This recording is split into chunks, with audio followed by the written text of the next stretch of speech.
Rob McKinney here with Kyla Walper and Emily Beck. Welcome to the Green Room, where we explore some of the issues that most affect Greene County and its residents. Chances are you've driven past it, but you may not know much about the Greene County Airport. Today we're taking a closer look at the airport, including the pilots and businesses who rely on it, and why the airport is now facing a very uncertain future. We'll also take you to some of the community events hosted by the airport, from movie nights to drag races. But first, meet the members of Save Our Aviational Resources, or SOAR, who are working to raise awareness about the airport and all it has to offer.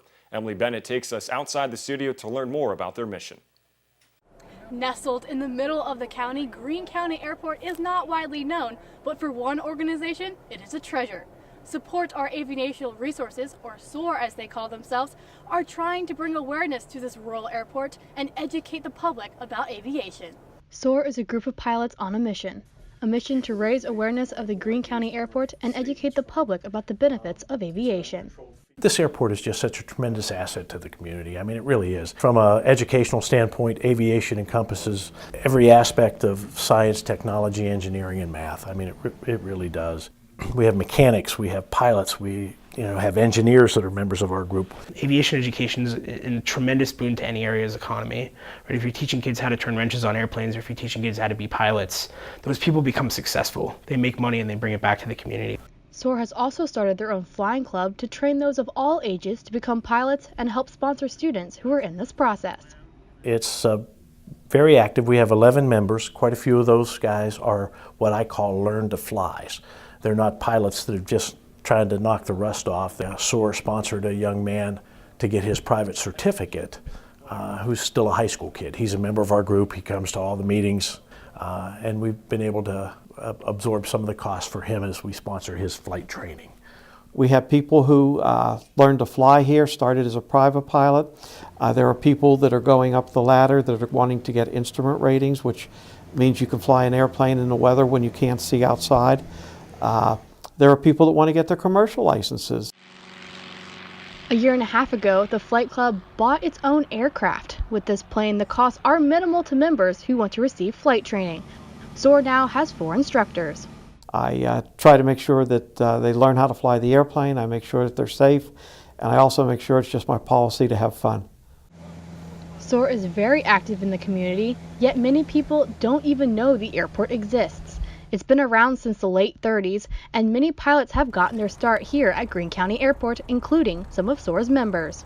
I just got my start here, and it's a great place to get a start and move into a profession in aviation. SOAR has many aspirations for the airport to be able to use it to its full economic benefit. This airport in 10 years should have a 5,000-foot runway. We should be selling Jet A fuel at the pumps.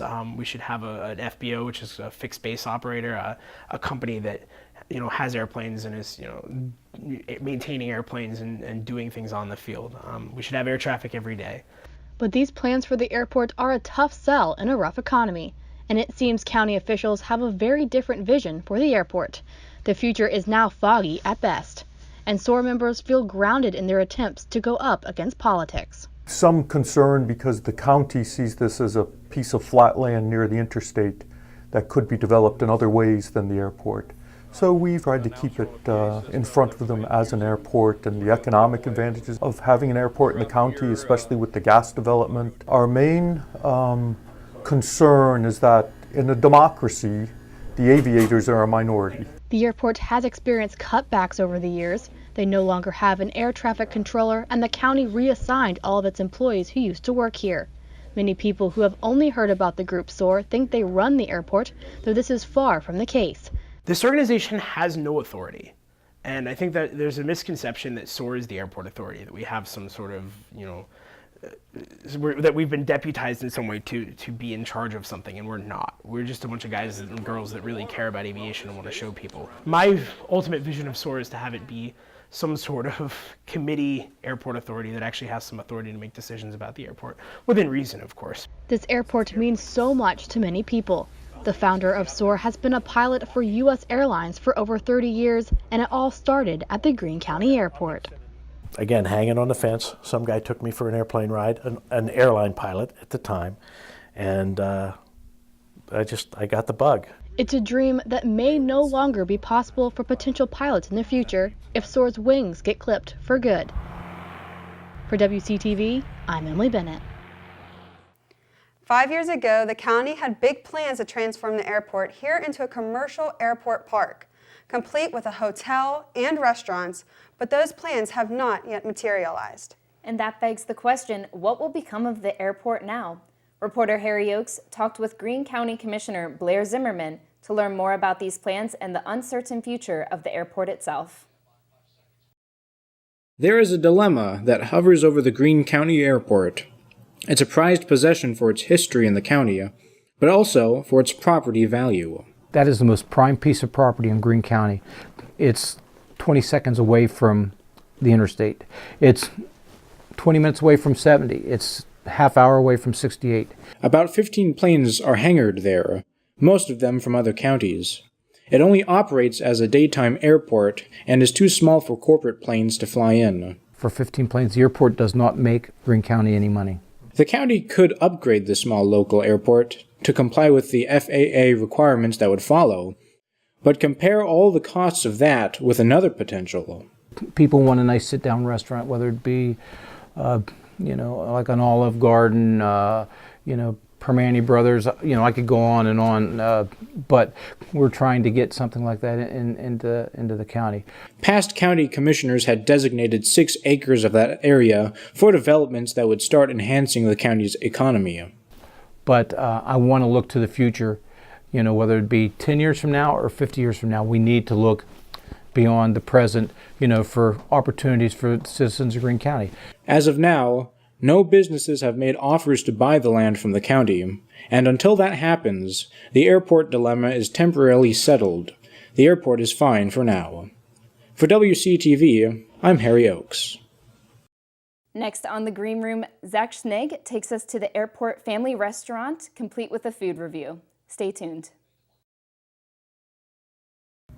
There are little things that you can do to help you when you're driving a car, but the one thing that you shouldn't do when driving a car is texting and driving. In fact, at any given time throughout the day, approximately 660,000 drivers are attempting to use their phones while behind the wheel of an automobile. And 11 teens die every day as a result of texting while driving. According to the National Safety Council, 25% of all automobile crashes are related to cell phone use. Don't text and drive. No more pencils, no more books, no more teachers, dirty looks. School's out for summer. What this place needed was better graduation rates. So we worked with schools like Henry Ford High, and now they're up 18%. To help us do more good this year, go to unitedway.org because great things happen when we live united. Don't look at me. Your hair's a bit frizzy today. Aww, you should pick that up. Oh, you're such a dork. Loser. Here, let me help you with that. Oops. Every day, kids witness bullying. Oh, look. Your crush is looking at you. Or you. They want to help, but don't know how. See, no one here's gonna help you, because no one Teach your likes kids you. how to be more than a bystander. Visit stopbullying.gov. The Greene County Airport Family Restaurant has become a popular spot for locals to grab a bite to eat throughout the years. Their American-style cuisine and famous garbage plate have earned them 4.5 stars on Google. Reporter Zach Schnegg drove down to the restaurant to learn more and bring you his personal review. While many Waynesburg University students may be surprised to learn that Greene County has an airport, they may be more surprised to learn what's inside of the airport, a diner. The Waynesburg Airport Diner has been open since 2000. It can offer a cost-effective alternative to Waynesburg University students to find food around town. Good food, good people, and a hometown feel. That's what you get if you eat at the Greene County Airport Restaurant in Waynesburg. The diner has served the workforce, visitors, and community of Greene County for almost 18 years and has always strived to provide great food and service to its patrons. The airport restaurant is a favorite among the locals of Waynesburg, but according to owner Kathy Kiger, it wasn't always a prominent choice for them. It took a little time. Okay. It took a little time to establish credibility, and then we have a lot of locals now. Businesses in Greene County experienced a spike in customers due to the oil and gas trade making its way into the county, and the airport restaurant was no exception. Although the diner did receive the extra business, they didn't lose sight of their central customer base. It did. It brought in more business, but we had to focus on the locals because gas was going. We knew they were going. The locals would stay, so we'd have to give them special attention. We did have a lot of gas customers, though. The airport restaurant has received great acclaim from Greene County residents and visitors. The menu serves breakfast and lunch options ranging from pancakes, home fries, sandwiches, soups, and homemade desserts. The most popular items according to Kiger are their cheeseburgers and the garbage plate, which is a breakfast item consisting of green peppers, onions, ham, sausage, scrambled eggs, and cheese on top. The garbage plate has been a favorite for customers as it's had consistency on the menu. It's been in the restaurant for a long time. We just changed it up a little. Everyone changes it up and calls it a garbage plate. The Waynesburg Airport Diner is open 7 days a week from Monday to Saturday, open 6 a.m. to 3 p.m., and on Sundays 7 a.m. to 3 p.m. Waynesburg Airport Diner is located on PA State Route 21, just below the hill from Walmart. For WCTV, I'm Zach Schnegg.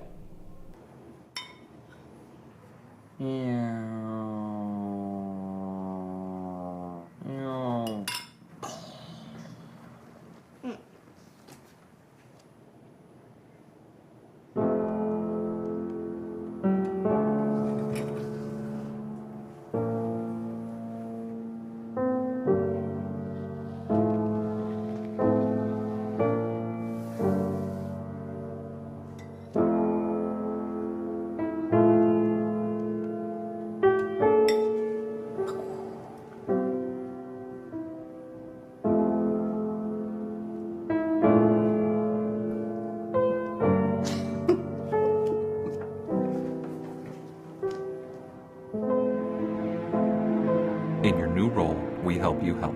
Visit aarp.org/caregiving for information on how to provide even better care for the person who once took care of you. When I was in foster care, I never knew when I would have to move, so I always had my suitcase ready to go.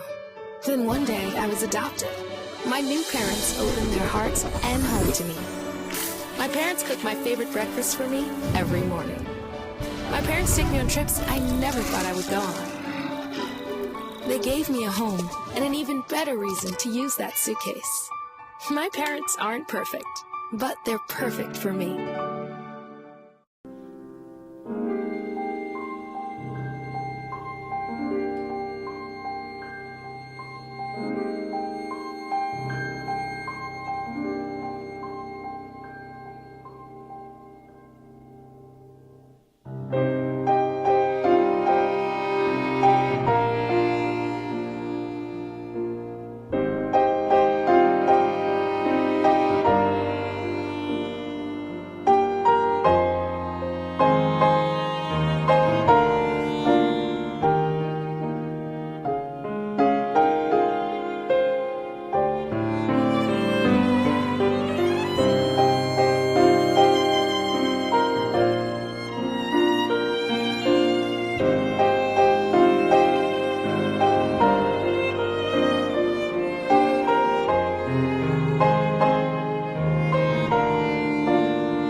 To boost community interest, the airport opens its hangar and runway several times each year for special events.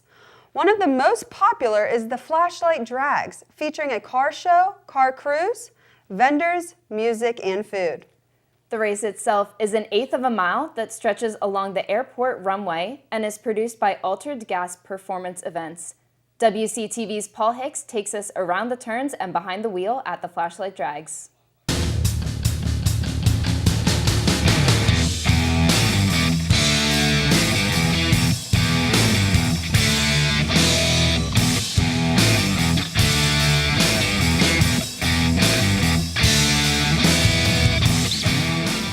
Welcome to the Flashlight Drag Races, a street-legal, family-friendly drag race event that has been consistently pulling off shows here in the Waynesburg area.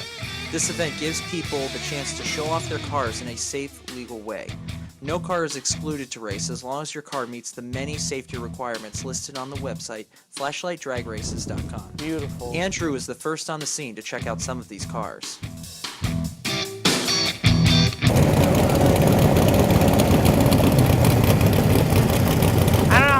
fits in a car that small? I'm huge. How do people fit in a car this small? While Andy was still busy conversing with the other drivers, I was able to snag a quick interview with another driver by the name of Carl. So I'm here with Carl and his Dodge Challenger. Now, what year is this, Carl? It's a 2014. 2014, wow, so it's really new. Can you tell us a little bit about the engine that it's packing? The engine is a 5.7 liter Hemi. Wow. And I've had a supercharger installed on it this year. That's a new addition. Which is the supercharger? Is it this thing right here, That the silver is called thing? a Pro Charger. Wow. That gives it about 140 more horsepower. It's literally my car right there in that little silver box. That's so amazing. Wow. Just walking around today, I've seen about 50 other Mustangs. Are you worried about the competition? Because you're one of the very few Dodge Challengers that have showed up today. Those Mustang guys are pretty serious. Yeah, so, yeah. I'm not probably going to beat too many Mustangs today, Yeah. but we're just here to have a good time. That's good. That's right. Good time. That's all that matters. Yeah. Are you excited about the race? Absolutely. We've had a bad season this year. It's rained, got Yeah. rained out several Yeah. times, so we have a beautiful day today, and there'll be no lights behind me when I get down that track. Good, good. Although there is a cop car here, so but I think they're just here to watch. That's correct. Which is good, because I've been pulled over 4 different times, so Yeah. it'll be nice not to have the lights behind me That's either. never a good thing. No, it's not good for the insurance either. Yeah. So thank you very much. You're welcome. Good luck in the race. Thank you. I Same hope to we you. do get to race. I mean, you'll win by far. I'll but, give you a know, head start. I'll have a nice view behind you the whole time. One of my biggest. At the mandatory drivers meeting, I had my first realization of what I was in for. The coordinator of the event constantly reminded everybody about safety and the possible dangers of street legal drag racing. Not to mention, I still didn't have a clear idea on how the drag race worked with the drivers who had no prior drag racing experience. So just to share with you what I'm driving. Like right now I'm behind a Corvette, I'm in front of a Firebird, there's 10,000 Mustangs here, there's so many Mitsubishi Evos, and then there's a Chevy Silverado there. My car is a 2009 Hyundai Elantra. It has 157,000 miles, just under a half a tank of gas. It's been in several accidents. I've gone off-roading with it. I've driven it through New York City. I've driven it up to Maine. I've driven it all over Ohio and all over Pennsylvania. And now I'm drag racing it. This is a first. Legal drag racing. I've raced it before. The other people didn't know I was racing them, but I raced other people before. And this is what I'm doing now. Unexpectedly, I was able to catch up with an old friend that I met earlier that day. I remember him. Come on, Carl. Come on. Catch up.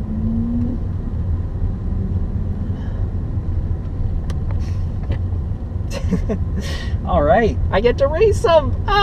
It's a dream come true. He's so cool. Wow. So this is actually his 2014 Dodge Challenger. He has, I think it's packing 700 to 800 horsepower. I just realized that a lot. That's a lot. He just put on a turbocharger, power something, and it's alone, just that charger, that is packing 140 horsepower. 2 more than my car has. That's just the supercharger. My whole engine is 140 horsepower. All right, here we go. Here we go, going against Carl.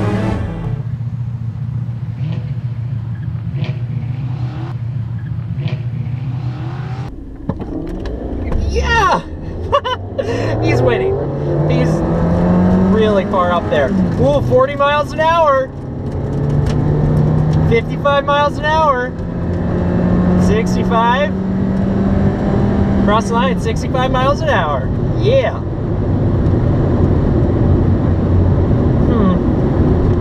Carl was probably doing over 100.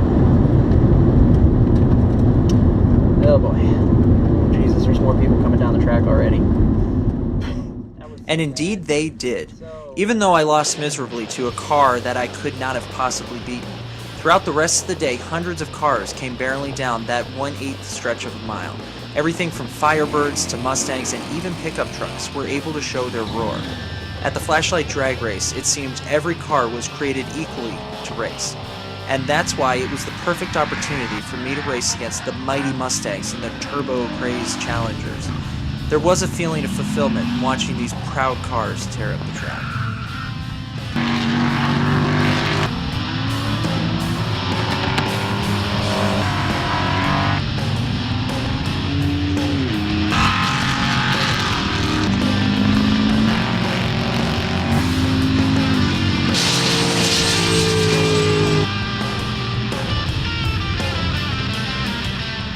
How was that? I lost every single one. Yeah, but it was so much fun. Like, nobody cares on the track. Like, if you have a, I mean, yeah, they do. They care if you have a powerful car, but they didn't care about mine.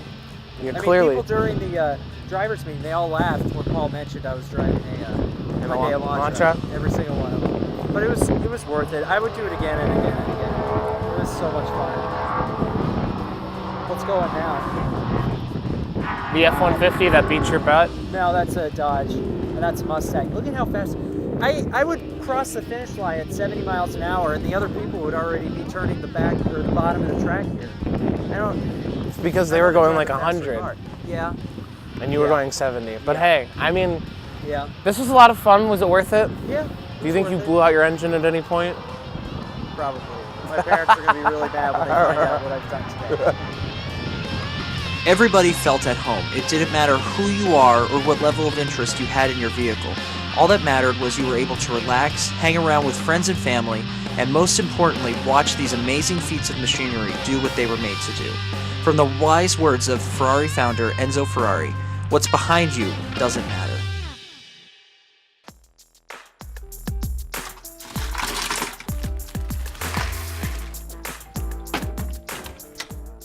Thank you.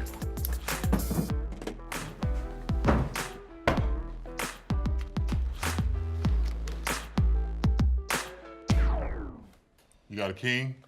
Go fish. The smallest moments can have the biggest impact on a child's life. Take time to be a dad today.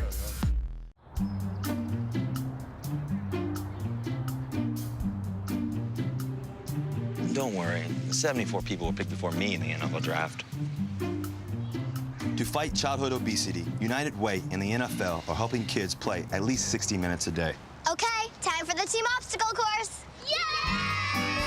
What this place needs is more healthy kids. To get involved or donate, go to unitedway.org/play60. Now I get it. For years, the Greene County Airport has been struggling to grow. The small airport is an ideal place to learn to fly, but attracting students can be a challenge. WCTV's Greg Finley dives deeper into the struggles of the airport and why local aviation experts are holding out hope that things will turn around soon. Passionate and determined pilots are able to train and get their license here at the Greene County Airport. The airport began operating in 1937 and has seen some improvements over the years, but also its fair share of turbulence. The hangar, built just 5 years ago, is perfect for housing small aircraft, and there's a flight school on location that teaches everything from the very basics to more difficult maneuvers. But the school isn't enough to support the entire public use. So with the goal of converting the airport into an executive air park, Evergreen planners and business developers are actively seeking aviation-related businesses and flight training academies interested in building long-term partnerships. These are general aviation aircraft, as this one right here is. They're owned by individuals who love to fly. Once you get bitten with the aviation bug, it's kind of hard to get it out of your system. John Strope, who is the oldest mechanic at the Greene County Airport, has been working there for 22 and a half years. He says this isn't your average airport. Instead of passengers boarding a plane for vacations, this concourse is more like a classroom. People come here mainly to learn how to fly, but there seems to be a shortage of students as passionate about planes as Strope. The fact is, Westmoreland Community College was across the field there not too long ago, and we tried to get them involved in providing a ground school and some aviation stuff, and it never panned out, fell through. But the lack of traffic here is actually an advantage for beginners. The Greene County Airport doesn't even staff air traffic controller. There's no need. This is probably the greatest little airport in the country to learn to fly at, where it's not that busy, but yet you get all the instructions there. Because it's so small, students really get to work on their craft and practice often. And by the way, those students come from all sorts of different backgrounds, from their teens to their golden years. Most of the students are in their 20s, some's in their 30s, some's in their 70s, some's in their 80s. I mean, we have some retired people that went out and it's on their bucket list. They bought an aircraft. They want to learn to fly. Airport advocates like Strope are being very grounded about their wishes for the next phase of growth. The county has been in the process of creating a new parking lot since the current surface is crumbling. But to justify the expense, the county would likely require a boost in traffic, not just on the highways that run past the airport, but on the runway itself and the airport grounds. County is trying to lease 6 acres in 2-acre plots, and as far as I know, they haven't got one bid, or no one seems to be coming in here that's interested. If you go out there and do a little filming, you'll see the road to nowhere. That's what we call it. They put that road in there. It's actually a state road, and they're hoping that business will be attracted. But I don't, for some reason or other, Greene County's behind the 8 ball for some reason. I don't know why. I've had people tell me it's because of the traffic. We don't have enough, which is actually, if you go out there on the road, you'll think there's no traffic. Go out there and try and play. It doesn't happen. You're going to get run over by a triaxle, whether it be a water bottle or a dump truck or 18-wheeler, all the heavy equipment for the pipelines. There's a lot of excavation going on in the county due to the gas industry. For WCTV, I'm Greg Finley reporting. That concludes our episode of The Green Room. Thank you for tuning in. We'll see you next time.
This has been a production of Waynesburg Community Television.